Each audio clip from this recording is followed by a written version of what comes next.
Hello, guys, and welcome back once again. The 10th episode of Carchatters. Mm. Wow. Do you think that Neuro Diaz. yes, I know, mate, and we've waffled for over 9 hours. Mm. Can you believe that? And people have actually watched I know, I can't believe it. it. Actually, is 10 in Spanish Diaz? I'm pretty sure it is. I'm going to have to look that up now. I should know. I think I've got a B in Spanish at school. So, today's episode is just going to be, well, a reflection over the last 9 episodes we've done. Believe it or not, we've been filming this podcast for over a year. I think the first episode was in April. I can confirm it's Diaz. And yeah, like the first episode, it's just going to be me and Aaron today because we have no guests scheduled.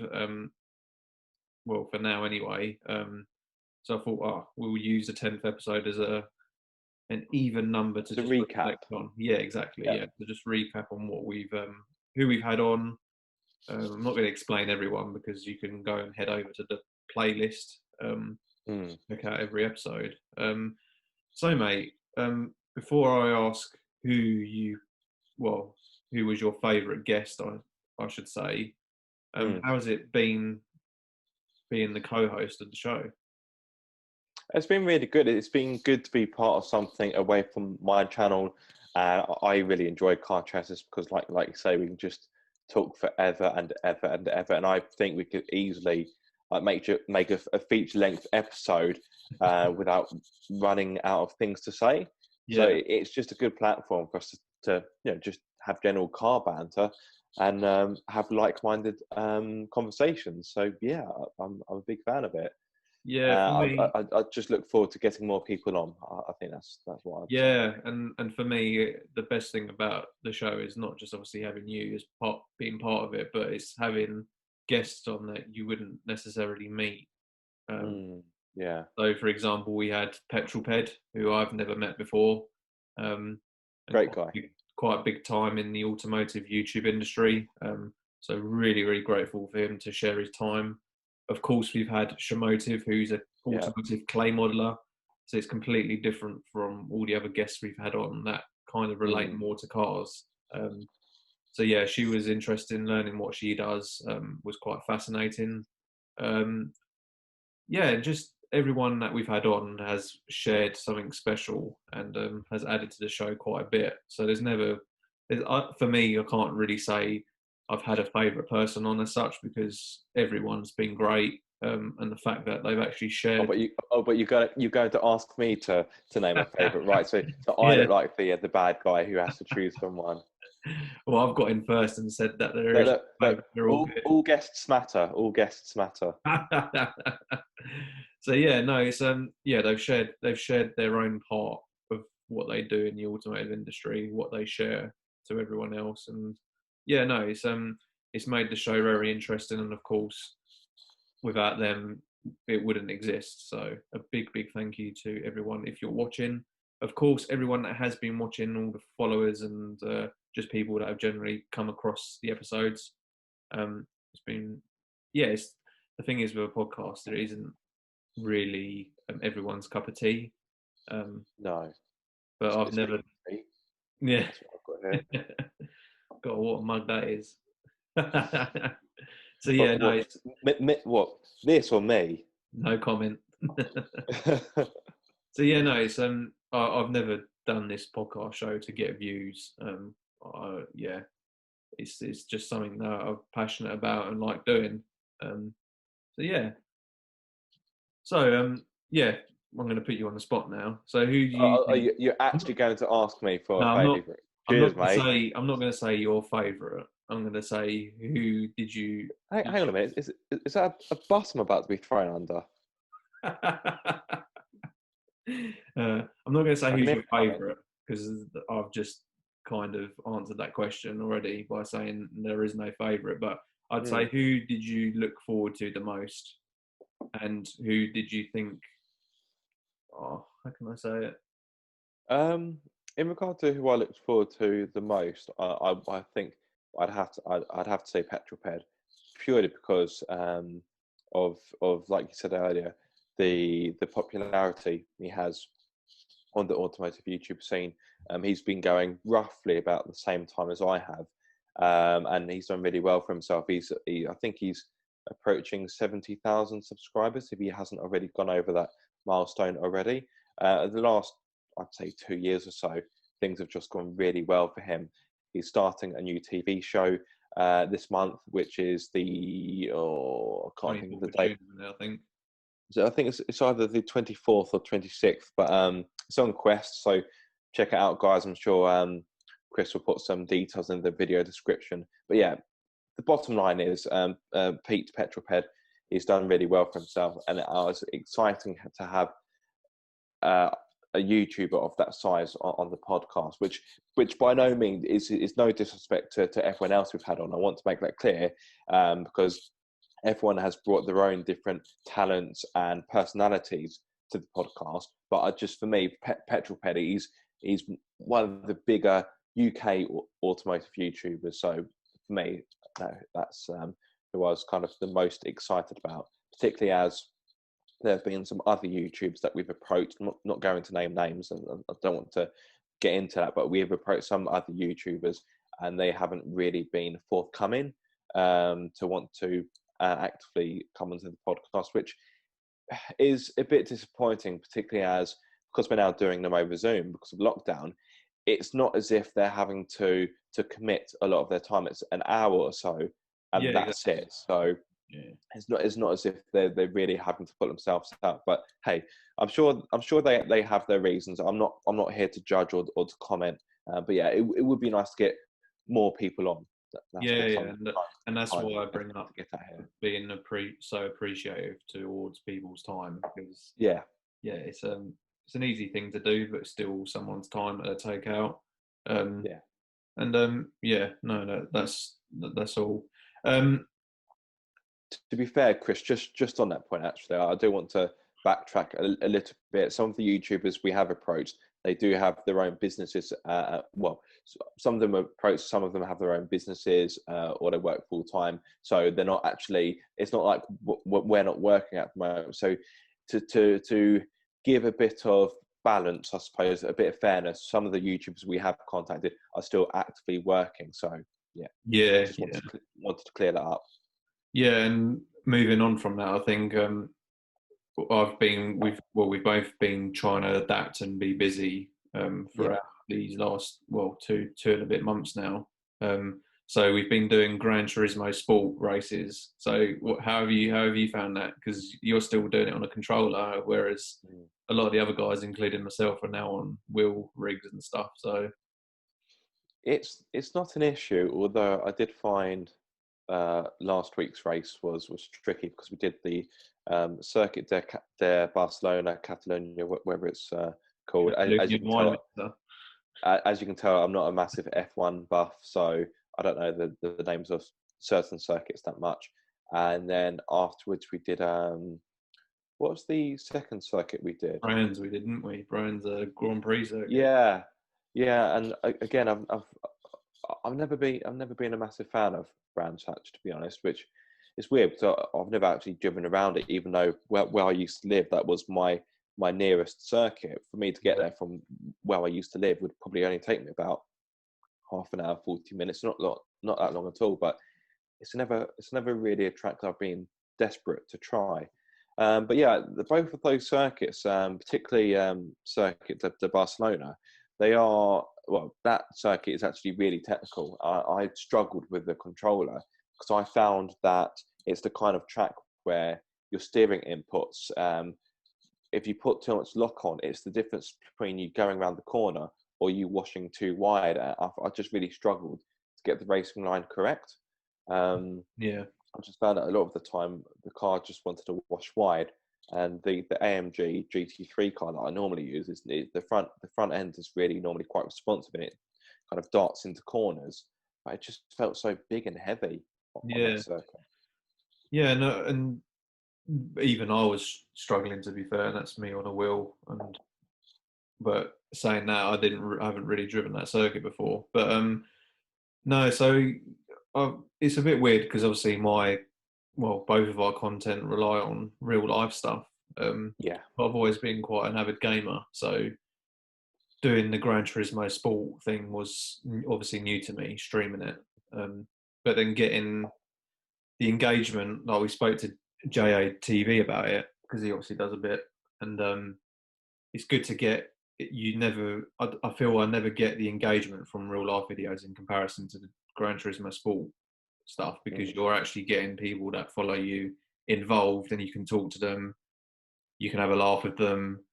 Um, Yeah. whereas actually seeing them in real life is probably non-existent or just people live their own lives just too busy to meet up. So yeah, it's good to it was good to have that, and we're obviously trying to continue that. Of course, ease of lockdown now.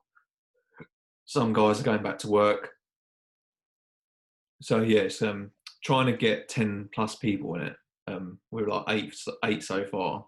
So yeah, just trying to get more people in. So if you guys want to get involved, any of you watching, please message either me or Aaron, and we'll get you involved. I think we're going to be doing this Thursday coming, which is I don't even know the date, but yeah, so that's going to be pretty cool. 10th? No. 11th. Yeah, Yeah, 11th. so I'm not sure on the circuit. I think we should go to some normal road cars now because I think we're doing a bit Agreed. too much. Agreed. The GT3 cars are good, but it would be quite nice to drive something that one of us could actually go out and drive in real life, not Yeah, necessarily own, but for example, just throwing it out there, just randomly like a BMW M4.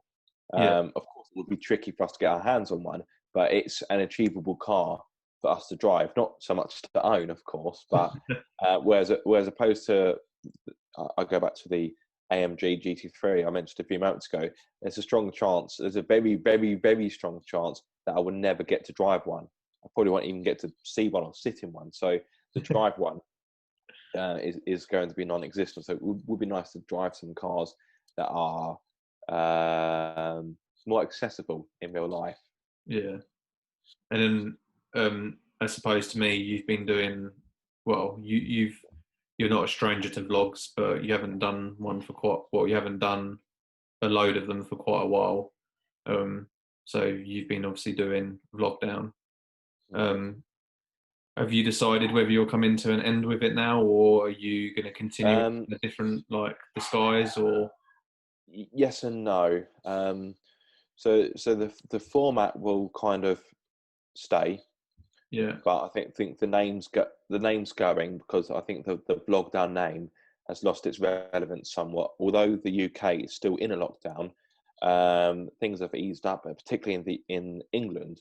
So the things are more relaxed. I'm at a point where I feel comfortable to go out and film a video with a car. In fact, I'm going to be doing that tomorrow. yeah, Um, so yeah, I just felt that the whole lockdown thing had run its course. Really, I'd done 15 episodes. I thought 15 was kind of a nice number to finish it on. I thought let me leave it there, but that's not to say that format of video will go. I've been thinking about it today. I'll probably do it. I'll probably do a vlog every Sunday or maybe every other Sunday, and it will have its own series. Still thinking of names for it. And within the vlogs, it could just be an update on the channel or an update on what I've been doing that week. If it's something that I think is going to be interesting.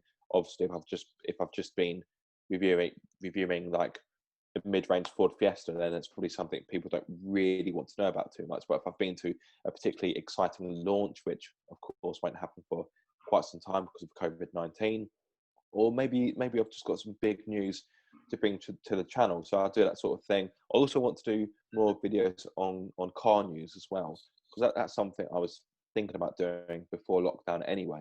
It's just a yeah. case of I'd need to get the format right. So when So I quite, what's your normal upload schedule? You do didn't you do uh, two a week then? You yeah, 2 a week, Wednesday and Sunday. So Wednesday would be my kind of standard car video, and then Sunday would be the vlog. But I'd have to see how I'd work it because obviously when things get busier and I've got more content to put up, I may find that actually I may need to do, for example, maybe a car video on the Wednesday the vlog on the Friday and then the other car video on the Sunday. So I may start doing 3 videos a week. I'm not too sure.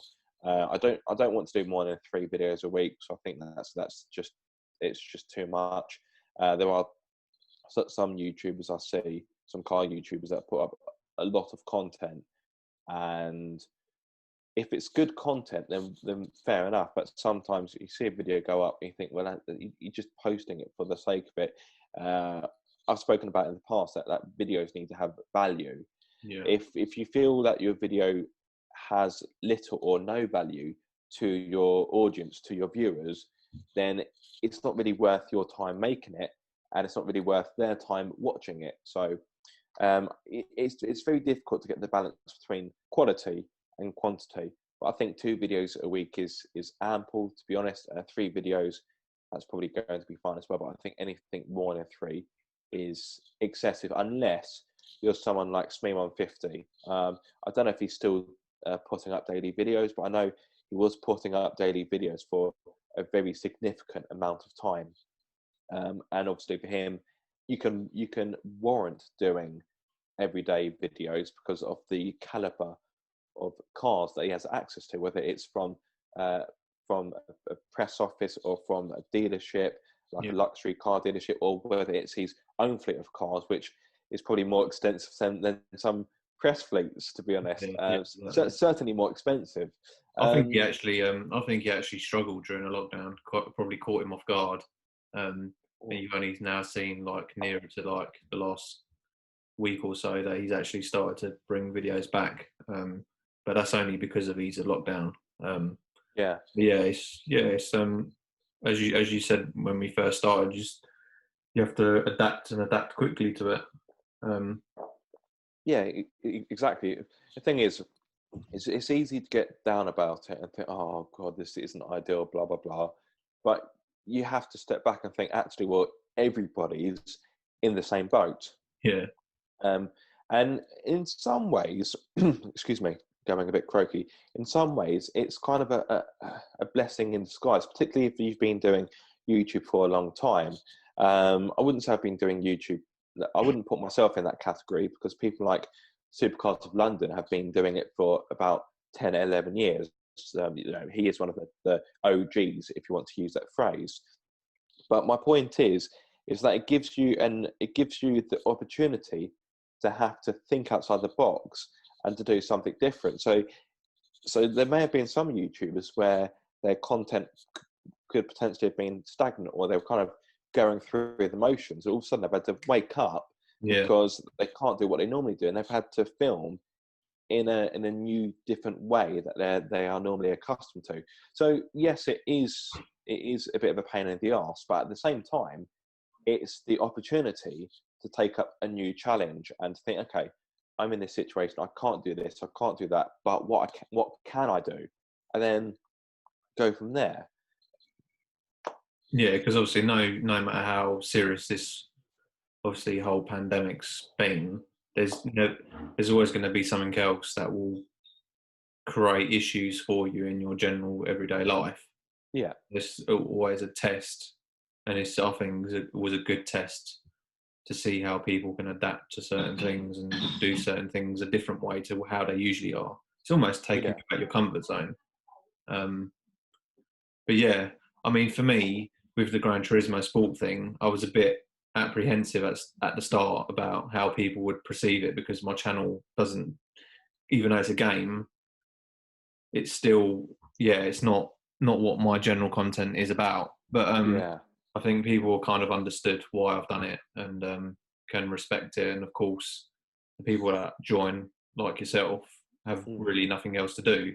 So it's a great compromise to actually go and doing real life driving instead of jumping on the game. So I'm probably going to continue doing it, but I might phase it out to like every month. So organise a big race every month and try and get a really big lobby together. Gives enough people time to plan, to make sure they're definitely free, and still brings some versatility to the channel. So talking about versatility, I want to make an announcement. that it's a concept I've been working on in my mind for quite some time. Mm. So my channel's been built up primarily on my EP3, and I get big traffic with my Honda content or my Jap content in general. Um, so I wanted to start like an owner review segment, but not just a generic where I jump in anyone's car, whether it's an EP3 or it's a Fiesta or whatever. I want to specifically keep it to an EP3 because obviously I know them so well. I've got one of my own. So this is well, how can I say it? Not an announcement, but a plea to get people in to get in touch with me if they want to see their car on the channel, something to show the grandkids or whatever in the future. So I'll be looking for turbocharged ones, supercharged ones, and highly tuned NA ones. So it gives you um, quite a diverse. How to say it? It gives you like a really big understanding of how the EP3 changes, depending on how it's been tuned, whether it's turbocharged or supercharged or NA. Something that I personally would love to experience because I've been obviously toying with the idea of supercharging mine.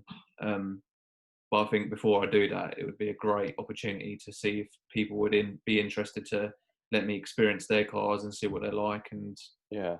what characteristics they have that are different to mine. So I think it'd be quite interesting, also quite fun as well. And again, people love the EP3 as a whole. The K20 engine, I think, still is the best four-cylinder engine in a hot hatch that you can buy even today. Just because they're so versatile in what you can do with them. You can turbocharge them and they're still bulletproof. Supercharge them and still bulletproof. And there's so much tuning, understanding with them. There's the sky's the limit with it. So yeah, no, I'd like to see if people get in touch. Of course, I'll get in contact with owners that I see on Instagram or whatever. But yeah, I'd like to see if you guys can help me. That would be great. We've also, me and Aaron have got something planned, something very ambitious. Yeah.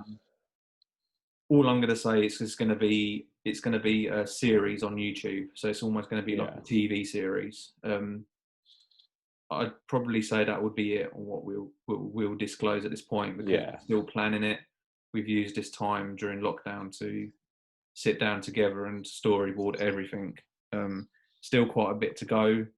Mm. The struggle is going to be the financial aspect of it. So trying to get every episode off the ground. But we are prepared to obviously put our own money where our mouth is, but obviously sponsorship would help. So if you guys know of any companies that are looking for brand awareness or just in general looking to help an automotive creator out in general, please do get in touch. And then we can discuss with that person in detail what we are planning to do because it's going to be wicked. I'm looking forward to it. We're hoping to be doing it near to the end of this year. This all depends on how the pandemic, what happens in the next few months, I should say, because it's we don't know what's going to happen. So No. just got to keep. So uncertain. Yeah, exactly. So we just got to keep an eye out and move accordingly, really. So yeah, I think that for me, that's all I'm going to say on that subject. Is there anything else you want to talk about, mate? Um. Probably going to be our shortest episode to date. Yeah. Did you want to discuss any car news? Yeah. So the 4 Series has been a big talking point this week. Yeah. Of course, You've you like your Beamers. you've covered it on your channel. Yeah. Yeah, it's a tricky one because it's going to be a wicked car, no doubt. I think. Yeah. Like but the thing is that BMW made such a good platform with the like outgoing generation, which is like the F series generation. So like my car and the F series of the 4 Series. I don't even know the name. Well, F20, I think it is for the 4 Series. I think it's F22 Yeah, because the new one's the G22. yeah, So I think it's the same. It's just it's just advanced with the higher letter. yeah. So yeah, that I just think they made such a solid platform with the generation that we have already. Um, yeah, it's going to be hard to top, and BMW have always seemed to manage that. But yeah, the styling is a bit questionable. Um, A bit questionable. That's an understatement. yeah, but the thing is as well that the whole car in general looks really, really good. The side and the rear of the car look, It does, yeah. The yeah, side profile is the best angle, if you ask me. yeah, and the interior as well. Yeah, there's just Mm. this big, big step up. But yeah, it's just that front grille. But the thing is, I think that all BMWs nowadays, their grills are just getting stupid. Like even on the 1 Series, like you look at the 1 Series, and for what type of car that is, the grill is Yeah, yeah. I've seen one or two of the new 1 Series in real life, and yeah, it's a big old pair of nostrils it's got. But I think what makes the 4 Series worse is that obviously over time, I know what BMW have tried to do with the 4 Series because the early BMWs, we're talking years and years ago, their grills are more vertical than yeah. they were horizontal. So I appreciate that BMW is trying to hark back to, I think it's the 40s, if I'm not mistaken. I get that, but I just think no, it just doesn't work on that car, and I think it would have looked so much better if they just mimicked a similar design to the 8 Series. And yes, I know the 8 Series grille isn't exactly small, but in comparison to the 4 Series, it is smaller. Yeah, And I think the grille on the 8 Series, it just suits the car really well, in my opinion. As 4 Series, it just looks, yeah, it it looks awful. And to make matters I worse, think their argument of it is they want to distinguish the car from their other ranges, which is yeah, well, they've done that. yeah, They've done that. yeah. So yeah, they've succeeded in that But I design think ability. it's a car until you see it in the flesh. I think opinions will change. And you've seen the leaked picture of the M4, haven't you? Yeah, and it looks a lot better. So, but Mm. again, a leaked picture of a photo in at night is yeah, it's not the greatest. Doesn't give you the greatest I confidence think in like how it think actually the looks. yeah, I was about to say, I think the reason why it's taken at night was because that's the best angle. It reminds me of when old Top Gear, Clarkson, Hammond and May, they used to do the news segment, which I used to really like, by the way. I Yeah, think there was once talking about, I think it was a kind of teaser picture of the new Porsche Cayenne, I think it was, yeah, yeah. and I can remember the Like a photo. silhouette, it was a silhouette, wasn't it? It was just a silhouette and headlights, and I remember James May making a comment of something like, "Is there a problem with the light?" Yes, there is still some, and it's kind of the similar way of the BMW. It's like that's why I've taken it at night because that's the only way it can look half presentable. Yeah. But yeah, But no, I think that car is gonna it will be down to the color it gets spec'd in as well. So if you go for I think if someone specs it in a white, it's not going to look great. no. Of course, it will look better with the black detailing because it have the BMW Shadowline pack as standard. I would have thought, and that does help with the front grille. When you see it with just the chrome surround, it looks pretty ghastly, to be honest. It really doesn't look good. It looks blingy. It looks showy. It just looks, excuse me, it just looks quite vulgar.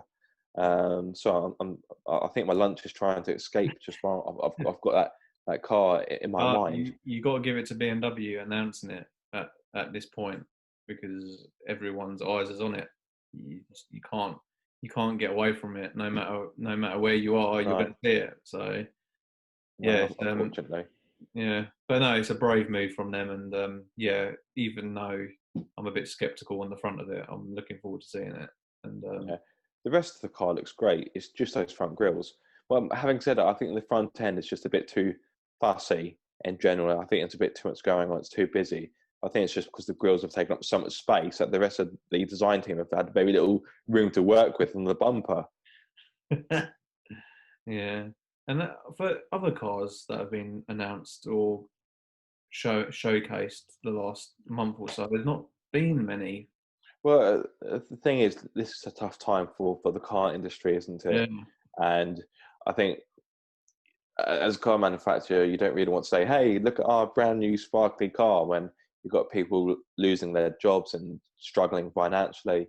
So yeah, now's not a great time to be promoting a car. Of course, I've seen some dealerships offer like 0% finance and yeah, trying to coax customers back in now that dealerships have opened. And let's face it, the majority of cars are bought on finance anyway.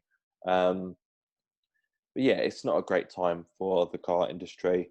It'd be interesting to see how things are 6 months down the line. Um, I'd hate to see it, but who knows that there may be one or two firms that go bust. yeah. Well, I mean, you think McLaren have dropped 1,200 people, and there's a reason for it. 70 of them people were from the Formula One team, and I think that's because Formula One are bringing in a budget cap for next year, um, which is going to push teams to bring the amount of people they have, team-wise, staff down. Um, so I think McLaren are just jumping ahead of the curve and just trying to be the first ones to do it. Because you're going to see a lot of other teams doing it, especially the bigger ones like Mercedes and Renault. Yeah, Rolls Royce have Yeah, I cut a saw lot that. of people, haven't they? But there Uh, was a lot of people as well. It's like I, it's like 40% or something like that. yeah, Crazy. I'm trying to think how many it was. Um, I've got two figures. I've got two figures in my head. One's 3,000. One's 9,000. I bet they're both wrong. yeah, Uh, but yeah, it's also like we obviously do an event called SMMT, so it's an nine. It organisation. was not. Sorry to interrupt you, Chris. It was 9,000. Yeah, that's a lot of people. That's a lot of people.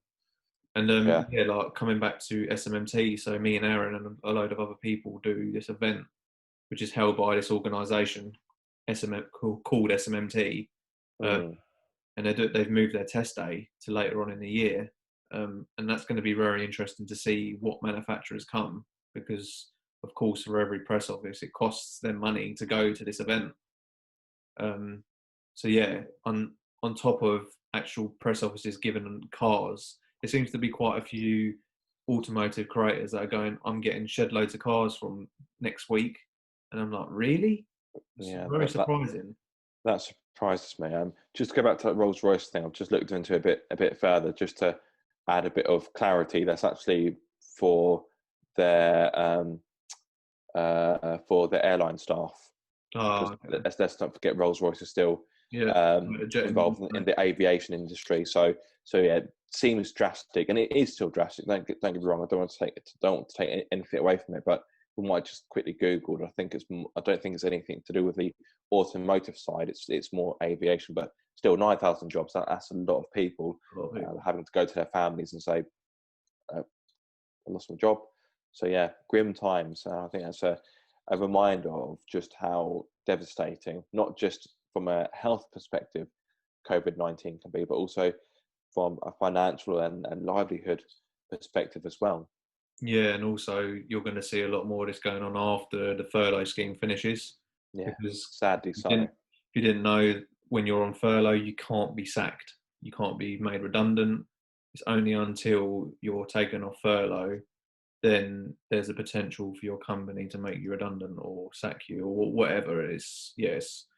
So unemployment is unfortunately going to see a big spike after the furlough. Mm. Unfortunately, um, but yeah, it's a crazy time, and of course we then have this George Floyd situation, which is Mm.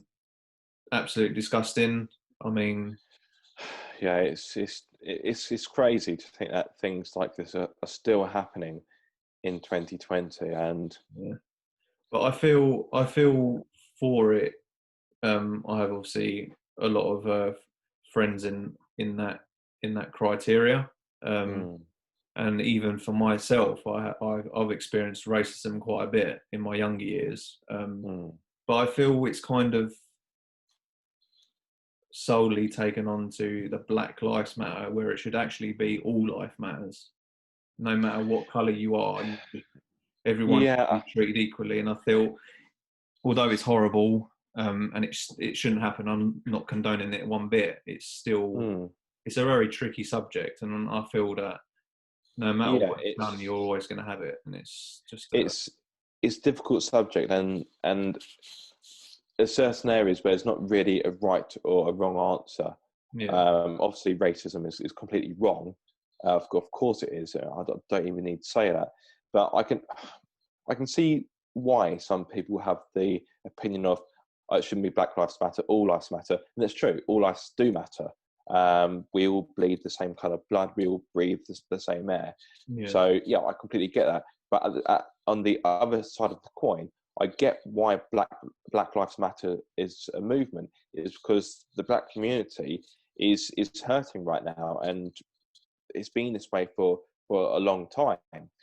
So I can understand the movement. Now, I don't condone the riots because yeah. and the looting, because what's that achieving? No. If anything, if Counterproductive. It's just it is counterproductive, and if there are a group of people that have a certain prejudgment on your skin color, and then your reaction is by looting and causing crime, then you're not really kind of doing yourself any favors. yeah, Now, of course, this is a very political and hot topic. So, yeah. This is we're not specialists in this no, by of means. course, of course, well, I was going to say, I'm sure. Let's change that. I imagine not everyone doing the looting is black or is of color. I'm Yeah, sure there's other races that are kind of jumping on the bandwagon and seeing it as advantage an of it, yeah, opportunity. But my point is that I agree with the protests, although the ones in London, well, across the world, UK and the US, of course, where it's a really difficult one because COVID-19 is still a very, very strong threat. And I get people are angry. I'm angry. Of course, I'm angry. I can't believe that this sort of thing is happening in 2020. yeah, And let's just take race out of it for a few moments. If George Floyd had been white, Asian, or whatever, of course, I don't think it would have sparked the same reaction as it has done. But that still would have been a horrific thing to happen, no yeah. matter what No, color of your skin, no matter what gender, no matter what your sexual preference is. For that to happen is just it's just absolutely, it's an abomination. That's what it is. So I get people are angry and they want to protest, and you can't really do a protest on Zoom because it wouldn't work, and it wouldn't quite have no, it it wouldn't wouldn't. quite No, have the same effect. no, So it's a really difficult one because people are doing what they feel is right. They're standing up for what they believe, which is of course a good thing. But at the same time, it's nigh on impossible to social distance in those kind of situations. no, no. And the NHS in this country, they've been under a lot of strain, a lot of pressure, and some of their staff have lost lives, particularly from the ethnic minority groups. So I see the protests, and part of me thinks, yeah, that's a good thing. But the other part of me is like, yeah, but they've completely forgotten about coronavirus. Yeah. So it's a really difficult one, and there's some areas where I definitely feel conflicted. But of course, one area that I'm not conflicted is whether racism is right or wrong, because of course it is wrong. No. Um, So yes, there is no reason for anyone to be racist, share a racist thought, think a racist thought. It's just no, unacceptable. there isn't. It's just ignorance at the end of the day. Yeah. Yeah, it's But bad time. I think the worst disease ever though is the media. I think the media have contributed to so much shit stirring, as I should say. Yeah, Not just with this Black Lives Matter things, but just in general with the COVID-19 situation. And I think something needs to be done now where the media is controlled and only certain outfits are able to publish news or articles, because Mm. it seems nowadays anyone can just jump on the internet, write an article, and then people believe it when it's not actually necessarily true, or they don't have the facts to back it up. Yeah, I've at the start of this pandemic, I was watching the news a lot. Yeah, Well, not a lot. I would watch the daily briefings every day without fail, and then I would try and stay away from the news because I think it's quite easy to be overwhelmed and just kind of lose yourself in a sea of negativity. And don't get me wrong, this is a scary time, but I definitely think you can have too much news, if that makes sense. Um, but yeah, I've stopped watching the daily briefings, to be honest, because I don't feel they add that much value as they used to. Ever since the issue with Dominic Cummings, I think that the whole thing has been painted out by quite a few people as just a farce. yeah, And in certain respects, this might be a popular opinion. In certain respects, I can, to a degree, understand why Dominic Cummings did what he did. I don't agree with it, but I can understand it. The one thing that I can't understand is the fact that he thought, okay, my eyesight is going. So what I'm going to do is I'm going to drive. Was it 30 minutes or 30 minutes or 30 miles? Either way, it's a fair enough distance. I'm going to drive 30 minutes or whatever it was to test my eyesight, which just seems balmy. But not only am I going to do that, I'm going to have my wife and my child in the car. yeah, Right, really clever idiot. So if you ever crash, just and the way how I see it, it's like testing your eyesight. You could just go out and see if you can read a number plate from a yeah, certain amount exactly. of distance. Now, Yeah, I imagine his argument would be, oh, well, I could see fine, but I just wanted to see if I could sustain my eyesight for a longer journey. oh, it's a terrible excuse. It's But it is a pathetic. terrible excuse. The thing is, Such a cop out. if you feel your vision is impaired that much, don't drive. Yeah. It- oh, that's the part of the story where he lost me. I thought that just makes no sense. uh, And I do think there are certain parts of the story that have been artificially constructed, let's say, yeah, or possibly have been omitted from his story. Obviously, I can't say that with any certainty. But yeah, I think ever since that's happened, I think the lockdown, particularly in England, has kind of fallen apart, and I think that's why the restrictions that have been lifted. Because I think it's got to a point where, particularly the thing where people are going around other people's houses and having barbecues, dare I say that's probably happening anyway. So it's a yeah, case of exactly, you've just made something acceptable, which people are doing already. yeah, Um, but yeah, there's so many talking points right now, um, and so many different opinions. Some of which are right, some of which are wrong, some of which have value, some of which are just complete nonsense. But people want to bash Boris Johnson all they want, and I will say that I don't think, or indeed his government, have handled this situation as well as they could have done. But at the same time, we could have Trump. yeah. Or it could just be generally a lot worse than what it is already. So Things aren't great, but hey, if you had a choice between Boris or Trump, who would you pick? I know who I'd pick. neither. No, but if you had to pick one, Yeah. um, but yeah, it's just crazy times. Crazy times.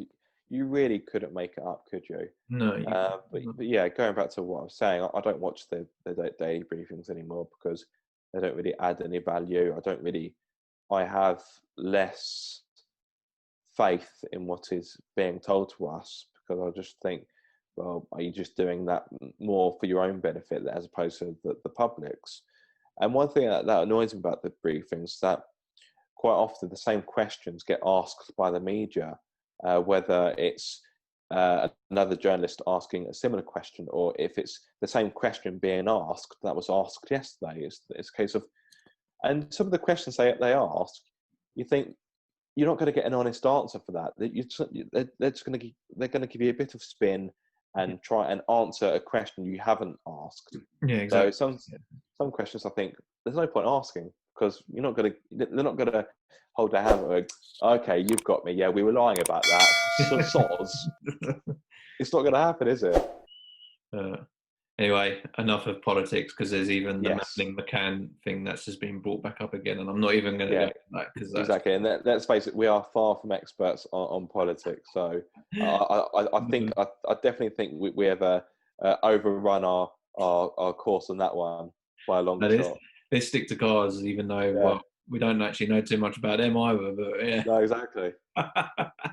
But at least we can wing it on cars. yeah, exactly, right. But yeah, no, it's yes.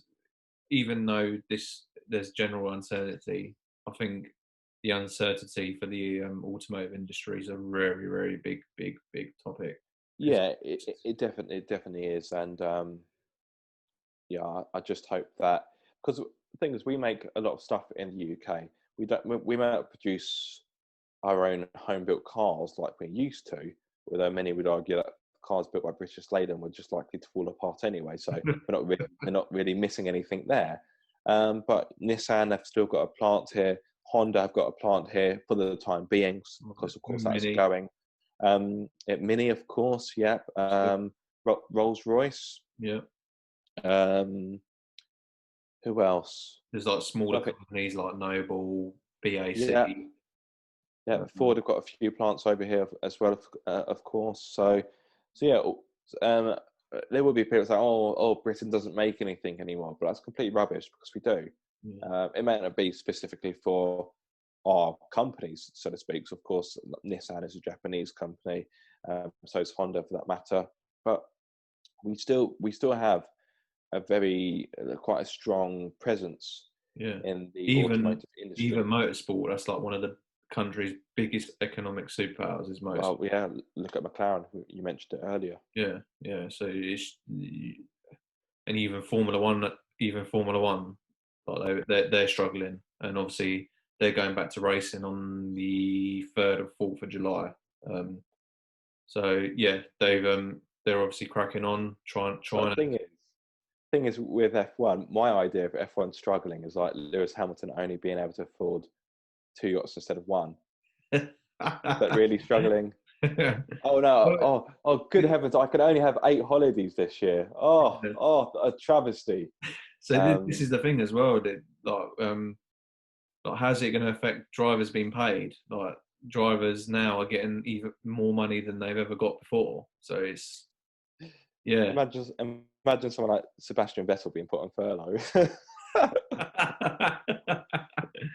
Oh, but um, you listen to any racing driver in a minute that they're on lockdown. Like, I mean, some of the younger lot, like Lando Norris, are kind of adapted to it very well because they sim race. So they're just cracking on. They're doing like the virtual F1 that Sky Sports are hosting at the minute, which is quite cool actually. You've got maybe a golfer involved, or you've got a musician involved, and then you've got like Charles Leclerc, and then you've got Lando Norris involved as well.